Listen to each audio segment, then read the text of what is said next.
Hello, everyone. My name is Jessica Cantone, and I'm the Assistant Director of Alumni and Parent Engagement.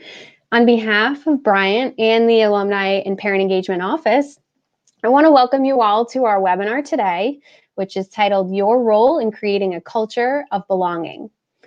We encourage everyone to comment and ask questions using the chat feature on YouTube Live, which should be on the right-hand side of your screen. And I want to introduce our presenters today. We're joined by Erica Colanero and Robin Pedrelli, which are the co-founders of Vision Spring Incorporated. So Erica and Robin, please take it away. Thanks, Jessica. Good afternoon, everyone. My name is Erica Colanero. I'm really excited to be here today with Robin Pedrelli. I am an alum of Bryant. I graduated in '98 with a degree in marketing.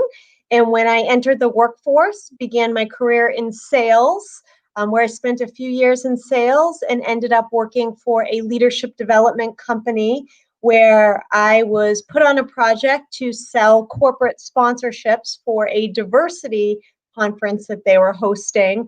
That's where I met Robin and quickly realized that my passion was around diversity and inclusion and wanted to spend my career in that field.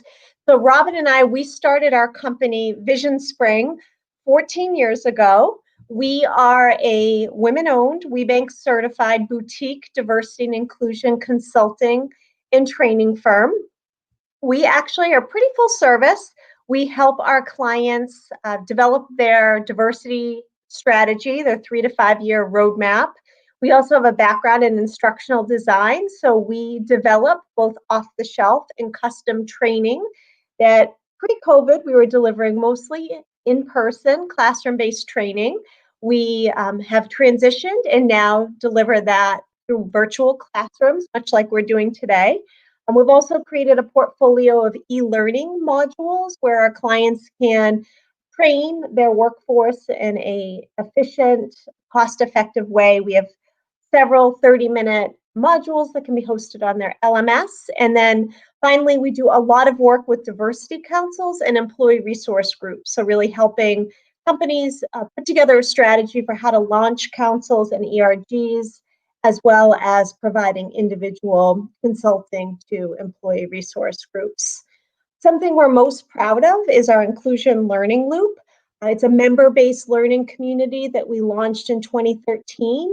We create content every month on different diversity and inclusion related topics and then post that content on the site for our members to have access to and license to use. So, to date, we've created close to 1,000 different pieces of content that range from articles to best practices to tip sheets, conversation starters, training. And one of the great things is not only do our members leverage our thought leadership, but also the thought leadership of other members. We work with companies across industry of various sizes. And one of the things I love about this work is how willing people are to share their best practices. That's a little bit about us and our background. Today, we're here to explore the topic of belonging and how we can create a culture of belonging in our workplace. And I think belonging is probably a newer word that we're starting to incorporate when we talk about diversity and inclusion, but it's more than just the latest buzzword. It's really a logical progression in D&I work. When Robin and I started doing this work 20 years ago, it was all about diversity. And when you think about diversity, that's really about what can we do to attract and hire diverse employees. And then inclusion is about what are the strategies that we're using to ensure that those employees can be successful once they get here. Belonging is actually much more personal. It's about how you feel when you come to work every day. And I think in today's world where we feel more divided than ever, this topic of belonging is really important. So today, over the course of the next hour, what we want to do is explore the importance of belonging and its connection to diversity and inclusion. We'll really define what a culture of belonging looks like and how by building belonging, we can create more positive work experiences that lead to better organizational results. And we want to share some tips and strategies that you can take with you and begin to implement, create a culture of belonging. So with that, let's get started. We always like to review some basic definitions at the very start. For some of you, or maybe all of you, you've heard these definitions or they're familiar to you, but it's always important to start with a baseline. So we define diversity as the broad mix of our human and organizational similarities and differences. And I'd like you to look at this photo and ask yourself, would you say this organization has a diverse workforce?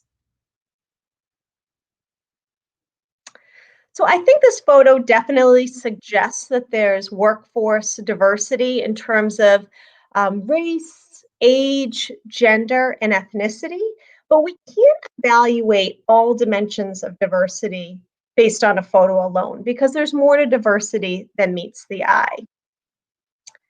So in the most traditional sense, we refer to diversity in terms of identity. So those are those demographic dimensions of diversity that are more visible and easier to define, such as our race, our sex, our age, our cultural groups.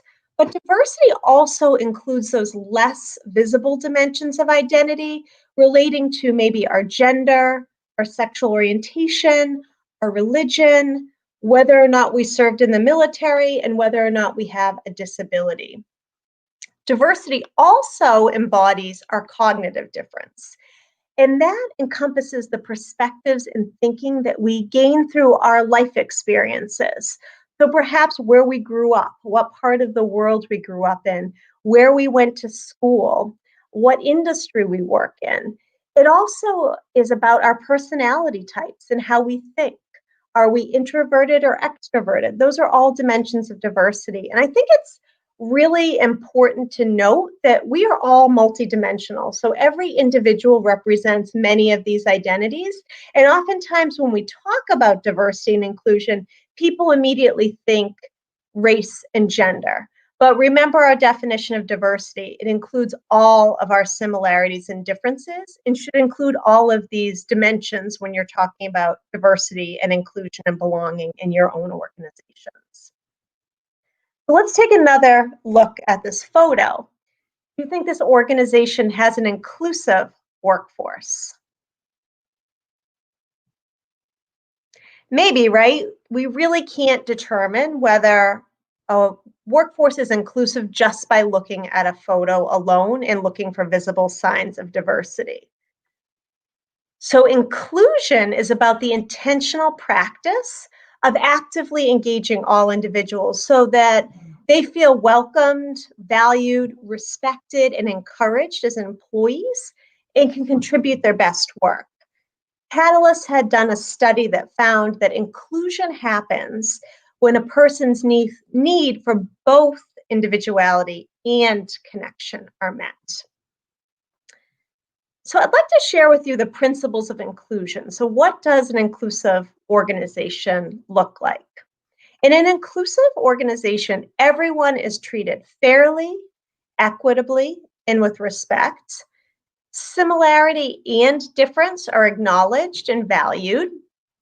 People are really embraced for their individuality and their ideas are sought out. So it's an environment where they're really looking to bring in new perspectives and ideas. People are equally recognized and rewarded for their work.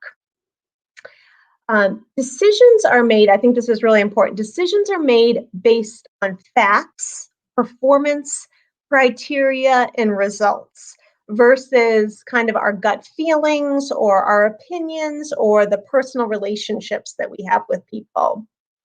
And then finally, there's an equal opportunity for all individuals to grow, develop, and succeed.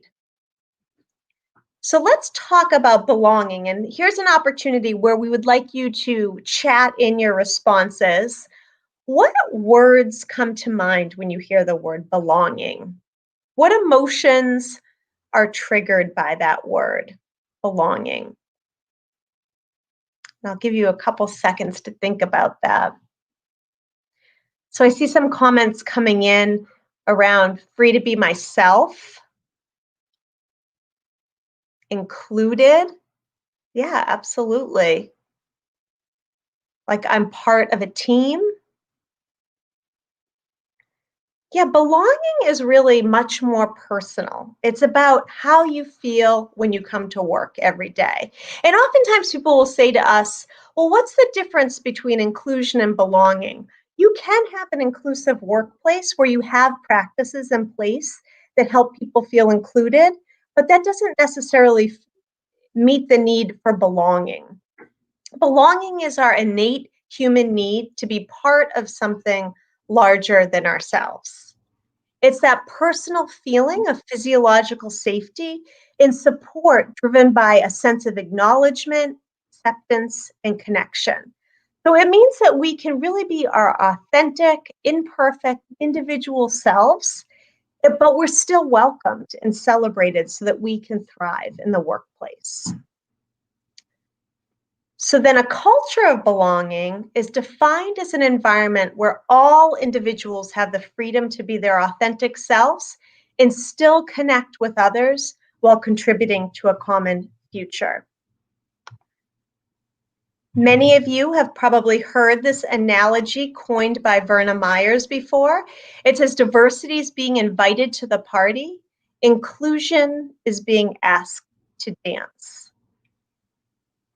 So to build on that, belonging is dancing like nobody's watching, no invitation necessary, or even better, dancing like everyone's watching and being totally fine with that. Our need for belonging is so strong that we often edit ourselves, our behavior, or who we are in order to fit in. There have been many times that Robin and I have walked into a new client and look at each other asking, did we not get the memo? Everyone looks the same, dresses the same, uses the same mannerisms. But fitting in is profoundly different than belonging. Fitting in requires us to change, hide, or lose a part of who we are in order to seek acceptance. Belonging is actually being accepted for all of who we are. So I'd like to walk you through a quick self-reflection exercise right now, and I'd like you to think about whether or not you'd feel like you belong in each of these examples. My boss asks for and considers my opinion even when it's contrary to their own. A coworker gets recognized for an idea I shared just 2 minutes ago. I receive the support and development I need to succeed at work.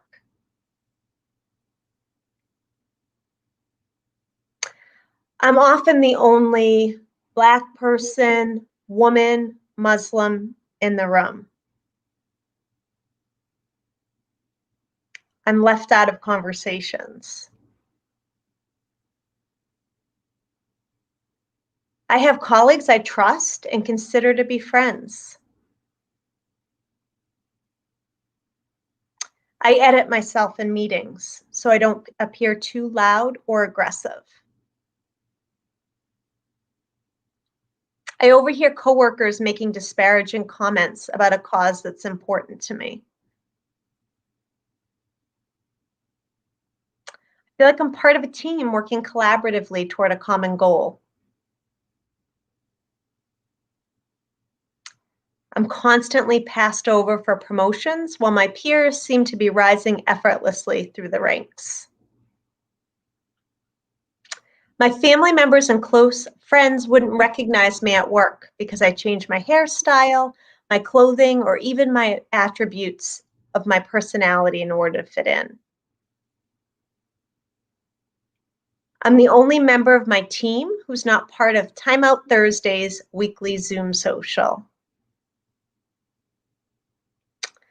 So for most of us, it was probably pretty easy to imagine how we would feel in each of these situations. But for some of us, we don't need to imagine. It's the reality that we live every day. Some of us come to work and we are the only on a daily basis. For others, we are surrounded by people who look like us, act like us, and think like us. And at the tops of most organizations, they look a lot different in terms of representation than the bottoms of the organization.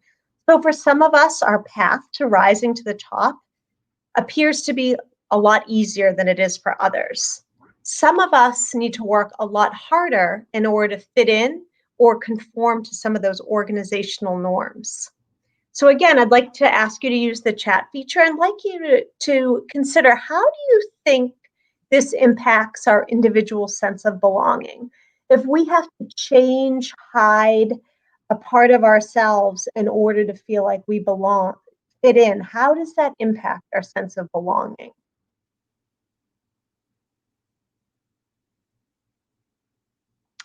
If I see some chats coming in, you'd feel lonely. Absolutely. Disengaged. Resentful. Well, this is a good one. Ashamed. Yeah, those are all very natural, common feelings. Robin, what do you think? I mean, none of those comments were positive, right? Nobody. It's a terrible, exhausting feeling to have to work so hard to fit in, and that last comment about feeling ashamed, that really touched my heart, because I feel like a lot of times we make these changes, we hide a part of ourselves, we conform, and then we feel bad about it, and we feel bad about ourselves. But I want to stress that sometimes we need to do what we need to do in order to be successful. The ideal situation is that we change our organization so no one feels like they need to conform. But if you are in a situation where you do, ashamed is the last thing that you should be feeling. And I get it, like conforming to fit in, it makes us feel less than, like you're losing a part of yourself. And based on all those comments, these are not good feelings. And also what we've learned, there's some studies that have been done. So we now know that societal and organizational norms tend to favor those more dominant groups.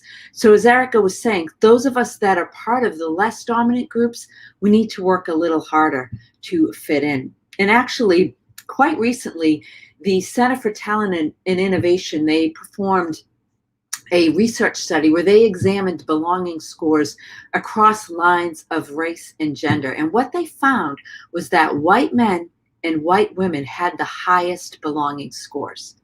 But nearly 1 in 3 Black employees and 1 in 4 Asian employees said that they felt out of place at work because of their race and ethnicity. And actually 1 in 7 Latinx employees said the same thing. So psychologists Shannon Brady and Greg Walton, they wrote that a critical hidden benefit of being in the majority is you can think of yourself as an individual rather than, for example, a white person. But employees of color, they don't share that same luxury. They often think of themselves as part of that group, that minority group, before they even think of themselves as an individual. So this research that the Center for Talent and Innovation did, it reinforces the concept that identity and belonging are intertwined. And in reality, those of us who identify with those dominant groups, we take belonging for granted. And we often exhibit or enable behaviors and even organizational norms that perpetuate those inequities. So why? Why do we do that? Right? Reflecting on that I feel like I belong exercise, it was pretty obvious to most of you whether or not you'd feel like you belonged in each of those examples, right? Clarity, as we were going through that, you were probably like, no, yes, no. Clarity on what belonging feels like was not the aha moment we were going for. But what we wanted to stress is that if it's obvious to you, it's probably pretty obvious to most of your coworkers. Yet we see these micro inequities happening in our workplaces every single day. So micro inequities, they're those small, commonplace things we do or say that make people feel less than, uncomfortable, even hurt. And what's really interesting is these negative slights or insults are usually unintentional. We don't go into work intending to hurt our coworkers or make them feel bad about themselves or ashamed. We actually fall into patterns. These behaviors become normal, things we just do every day without even thinking about it.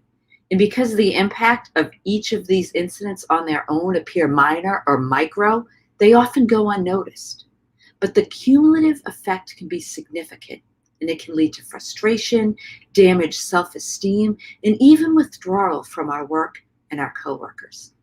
And ultimately, these little injustices detract from inclusion and can have a negative impact on overall productivity and even employee turnover.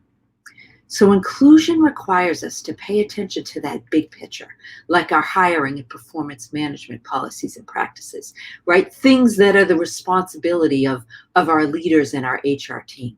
But it also requires us to pay attention to the small actions and messaging we use and tolerate in our daily interactions, things every single one of us do in our workplaces.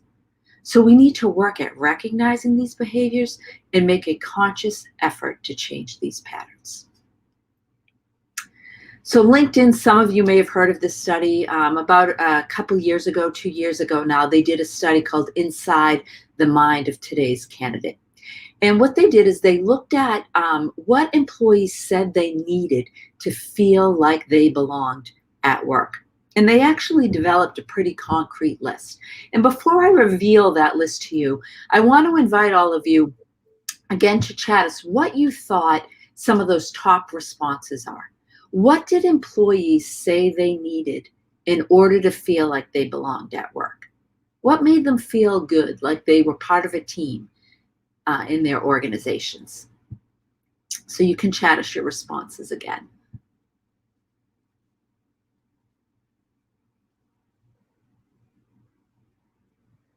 So we have the opportunity to share my ideas.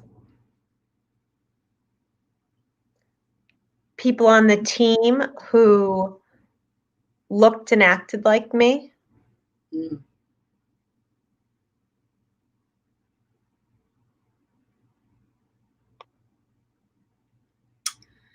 So actually, what was on the very top of the list was being recognized for my accomplishments, but also high on the list was having opportunities to express my opinion, feeling valued, and feeling comfortable being myself at work. Lower on the list was that seeing myself reflected in my coworkers and leaders on the team. So that was definitely important, but not at the top of the list when LinkedIn did this study. So why does belonging matter? How does belonging impact our workplaces? And why do we need to focus on creating a culture of belonging? So I want you to think about this for just a minute. How would you feel going to work every day where you have genuine connections, friends, people you actually look forward to seeing, where your ideas and contributions are valued and you're recognized, rewarded, and promoted based on your work, on your accomplishments and your performance? You feel good about yourself and your energy is focused on your work rather than worrying about doing or saying the wrong thing. That's going to feel pretty good, right? Well, according to that same research study conducted by the Center for Talent and Innovation, higher belonging scores corresponded to a remarkable boost in outcomes for both employees and their employers. The study found that employees who had the strongest sense of belonging, they were more engaged and loyal, they had more fulfilling careers, they moved through and rose up in the organization, and they actually stayed with the company longer than employees who had lower belonging scores. Furthermore, in a culture of belonging where people do feel connected, respected, and valued, employees tend to be more engaged, productive, and purpose-oriented. And when we feel like we're an integral part of a common future, right, when we're part of a team working collaboratively, we're actually more committed to outcomes. We actually care about how things turn out, and we're more likely to contribute to that future in positive ways. And when we are free to express different opinions and ideas, conflict is more respectful and productive and can lead to innovation, better decision-making, and new and better ways of doing things. And employees who work in companies that cultivate cultures of belonging, they're happier, they're more likely to talk about the company in positive ways and talk about their work in positive ways, right? And this is actually going to enable organizations to have an easier time recruiting talent to the organization. And actually, they're going to more effectively connect with existing customers and potential new customers and clients. So as Erica was walking through kind of the objectives of this workshop today, we did promise that we were going to share some strategies for creating a culture of belonging. And we're going to start by kind of exploring those behaviors that contribute to that culture. So first and foremost, we can begin to foster belonging by being aware of how our words and actions are impacting others and really choosing to act in a more inclusive manner. Think about some of those micro inequities that we were walking through, right? And this actually might require us to improve our fluency around race and really deepen our understanding of the role race plays in the dynamics of social identity and power.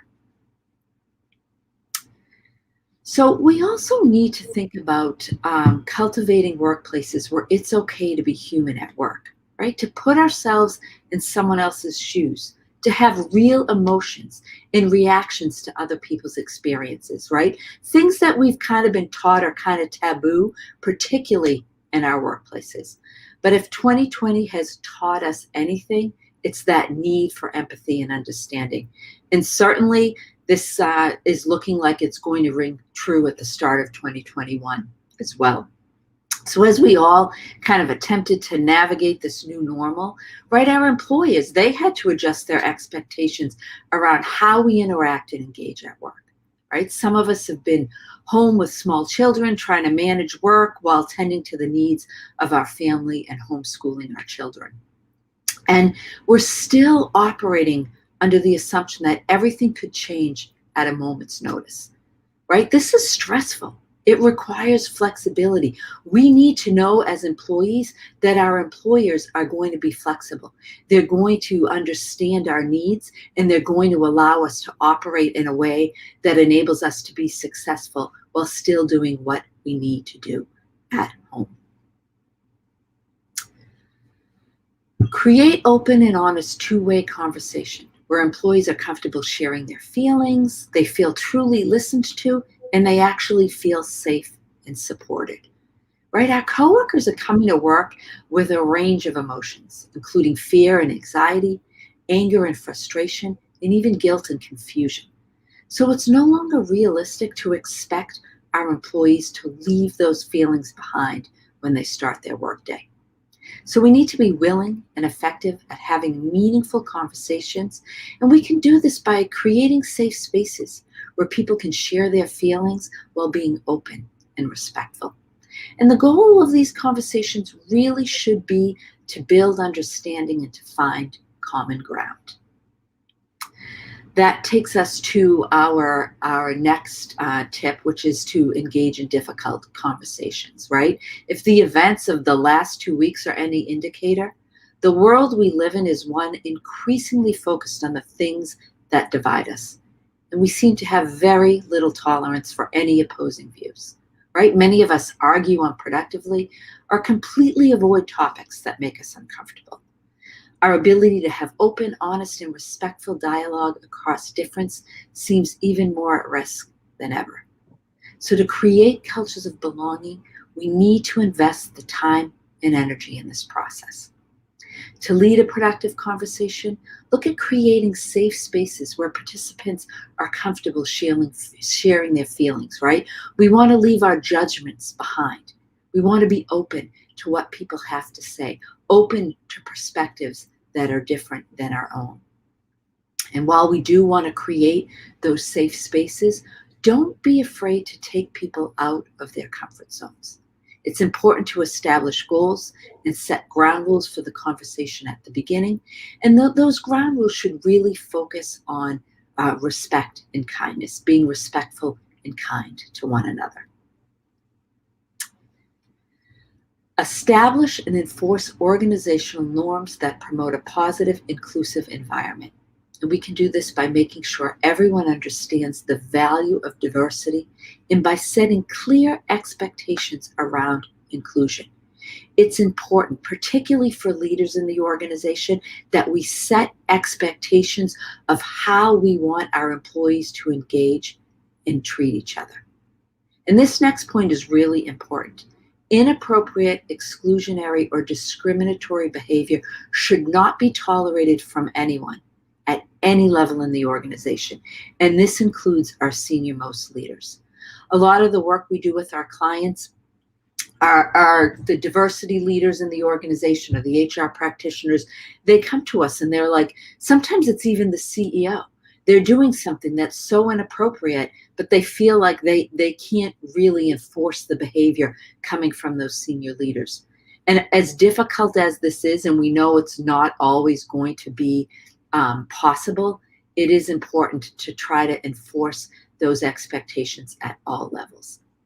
That being said, you may find yourself in a situation where you need to address problematic behavior. So even when you're dealing with these difficult diversity-related conversations, approach the issue from an inquirer or problem solver. Keep an open mind and start every conversation assuming the behavior was driven by lack of understanding rather than malice or intent. And then you do need to be prepared to elevate the situation to human resources, or if you actually are in HR yourself, to take disciplinary action if the situation warrants it.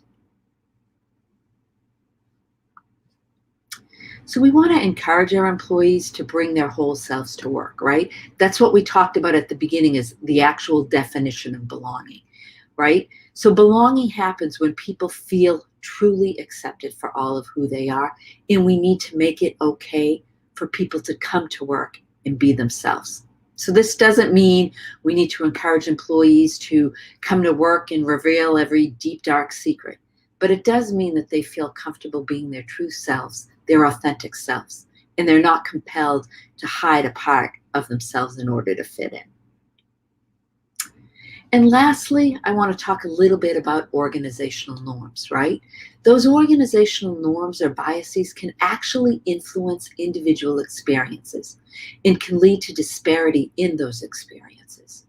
So organizations, they need to recognize and address bias at both the individual and the organizational level in order to help ensure all employees have the same, ideally positive experiences at work, right? We don't want one set of employees to be having different experiences, to feel differently about coming to work than another set of employees. So earlier on in the presentation, we discussed the concept that belonging is a personal feeling driven by a sense of acceptance, acknowledgement, and connection. Right? And while we can and should approach this work from an organizational standpoint, it does stand to reason that creating a culture of belonging can be achieved one person at a time. Each of us needs to make a personal effort to ensure everyone feels like they're part of a community at work, right? This isn't one person's job or one department's job. Every single one of us can have a profound impact on how our coworkers feel when they come to work every day. And what we want to do is we want to share a simple framework that we delivered. And what this framework does is it offers a series of tips to help you leverage points of interactions as opportunities to cultivate a sense of belonging. So sometimes a simple smile can go a long way. Let's take a deeper look at this framework. So first off, say hello, right? There's nothing simpler than that. But greeting someone every time you see them can be a very powerful first step in creating an individual sense of belonging. A simple hello can have a profoundly positive impact when it comes to our social interactions at work, right? The simple act of simply acknowledging someone can lift them up and actually improve their mood in the way that they feel about work. Now, I worked at Linkage, as Erica said in her introduction. That's where we met. And I remember the CFO of the organization, his name was Larry Carr. And to this day, when I think about him, it brings a smile to my face. He walked through that office and he took the time to talk to people. He connected with me on an individual level. And when I worked there, I was actually pregnant with my first child. And he would always ask how I was feeling, how I was doing, if I needed anything. He just took the time to say hello and connect with me on a very individual and personal nature. And I know we're all really busy. We tend to get overwhelmed by, our to-do lists, the things that appear on our lists every single day. And we can, when we were in the offices, or if you are in your office, we can kind of walk through the halls with our head down, really focused on what we have to do or what's moving around, joggling around in our minds. But I want to remind all of you that it's important, right, to just take a moment to put those thoughts aside and make saying hello a top priority. Before you get on a Zoom call, before you get right into the order of business, just do a quick check-in. Say hello. Ask people how they're doing. Invite them to share something about their day or their lives. So make a friend, right? Feeling like we belong is directly linked to our ability to form genuine, trusting relationships at work. Right? We go to our work friends to celebrate our wins and commiserate about our personal or our professional lives, right? The first thing I do whenever I get any bit of news, good or bad, is I get on my laptop and I text Erica. And if it's significant enough, she picks up the phone and she calls me. And before we do anything, we chat for 10 minutes. Having even just one friend at work can go a long way in cultivating a personal sense of belonging. So be aware of your coworkers. Is there anyone that looks like they're in need of a friend?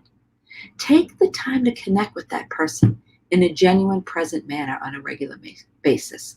And remember that making a friend starts by being a friend, putting our trust in someone else, being vulnerable and welcoming to those around us. Get involved and be an ally. By recognizing and understanding our own privilege, we have an opportunity to serve as allies and work towards mitigating bias, eliminating prejudice, and actually fighting the disparity and inequality that continues to persist within our workplaces and even our broader society.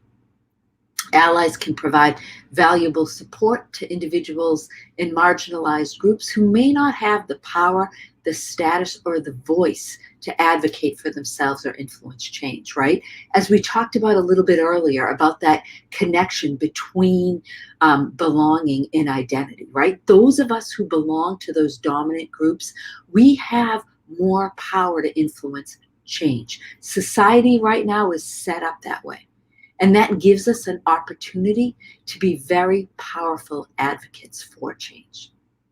Allies can also be effective in providing career development and advancement opportunities for employees. It can also help break down barriers to success.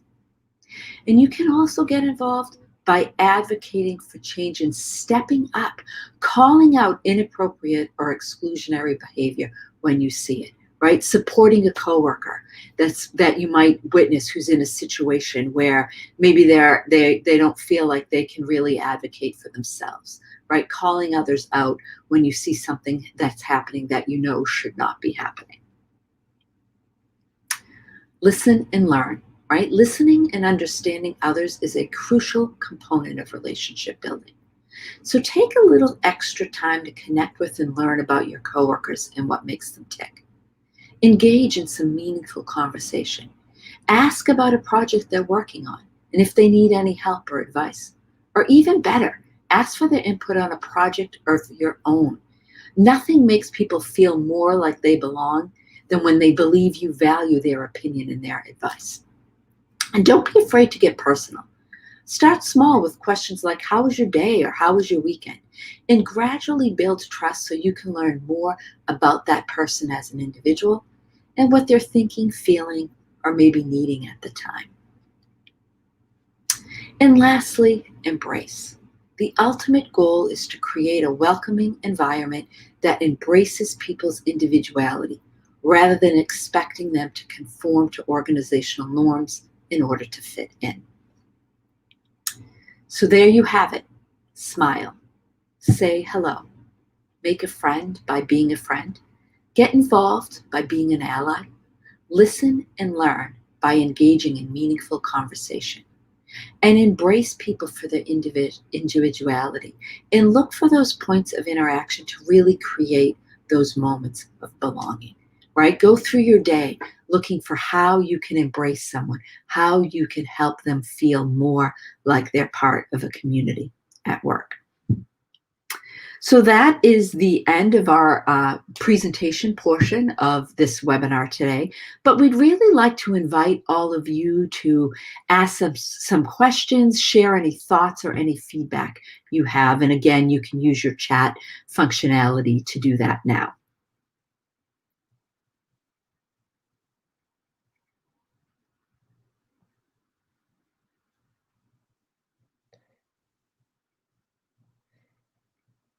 So we have a question around, can you share some examples of what organizational biases can be? Sure. So an organizational bias might be an organization that values face time, right? So how much time a person spends in an office. For working parents, particularly working mothers, performance that's based on face time can really limit the success of working parents, particularly working mothers. Another great example is organizations tend to have specific views of what a leader should look like, right? That command, authoritative form of leadership. And this is a very historic concept of what leaders look like. But that, that can be a bias that is really can limit the success of individuals who really take a more collaborative approach to leadership. And oftentimes those individuals aren't viewed as quote unquote leadership material in an organization. So we need to be really open to different types of work and leadership styles. So some of those organizational norms don't favor one personality type over another. Yeah. I would also say that some other examples that we've seen is, the industry that people come from and discounting ideas. If someone's new to the organization, it might be bringing a perspective that's different from a different organization. We've seen sometimes walls go up and people say, oh, that you might have done that there, but that won't work here.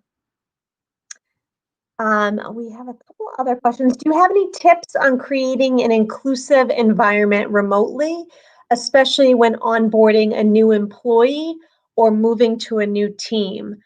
Some of the things that we've recommended over the past couple months is to implement a Zoom meeting that's, once a month. It's an opportunity for new employees to come together, to meet one another, share a cup of coffee. You can also invite other employees to that meeting, just so people can network and start building relationships across the organization.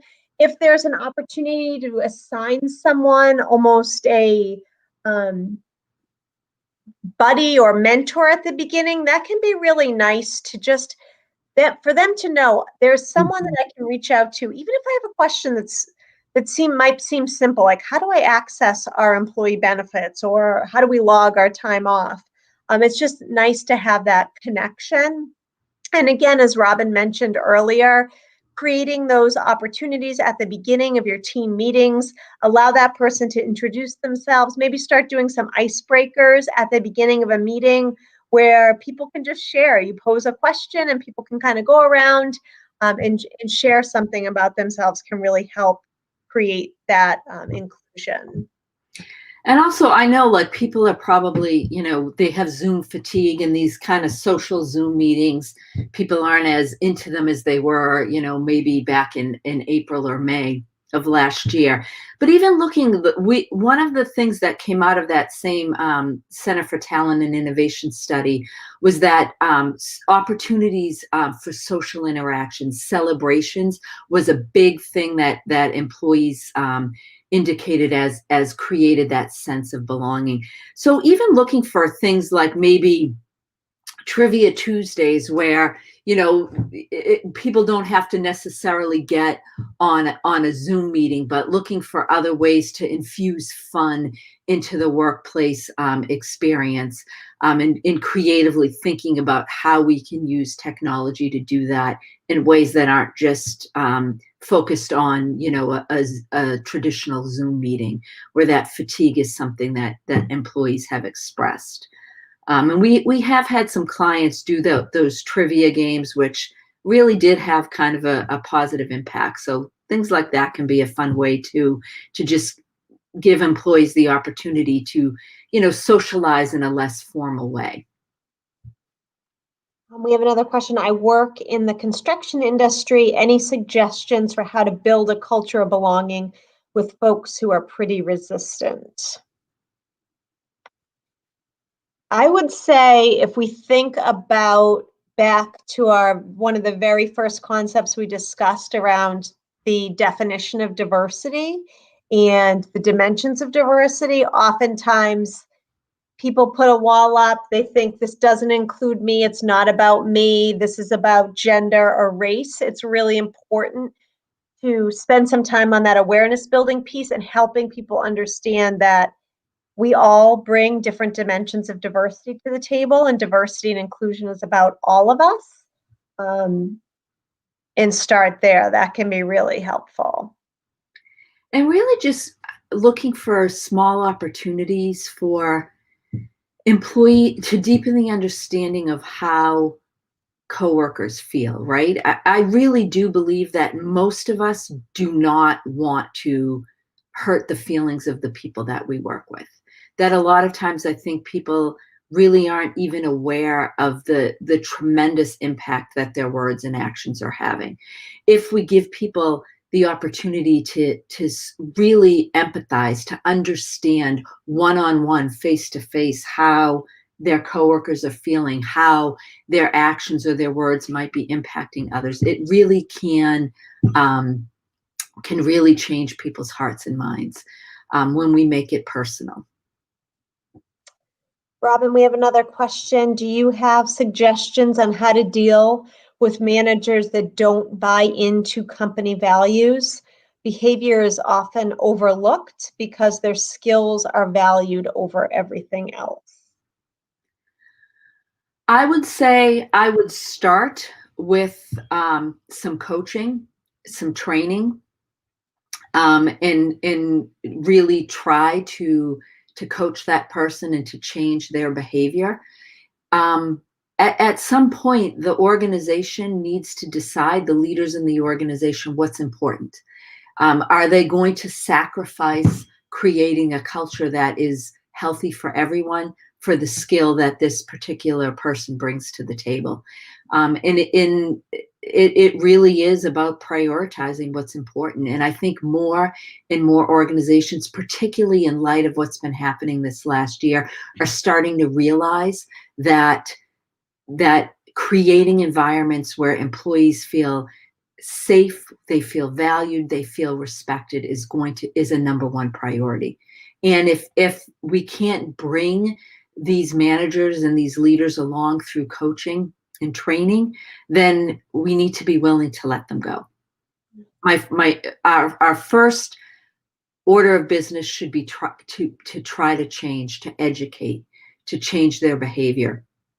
We don't necessarily need to change how they feel, but they need to behave in a certain way at work. That expectation, there should be no line. That expectation should be the same for everyone. And it's hard, it's challenging. It needs to be part of the culture. I mean, many organizations, they measure their managers at the end of the year against different D&I criteria or measured against values. So it has to be from an organizational standpoint so that everyone knows what their expectations are as a leader. And it has to be consistent, because if you let it slide for one, you're sending a really important message, right? silence sometimes speaks louder than words. When we make exceptions for even one person, we start to diminish our commitment to it. And then other people believe they can act in the same way. Consistency is very important if you're really going to commit to culture change like this.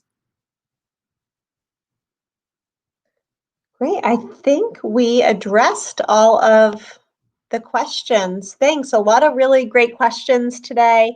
If anyone's interested in a tip sheet around creating a culture of belonging, feel free to send me an email. My email is erica@visionspringinc.com. We're happy to share that.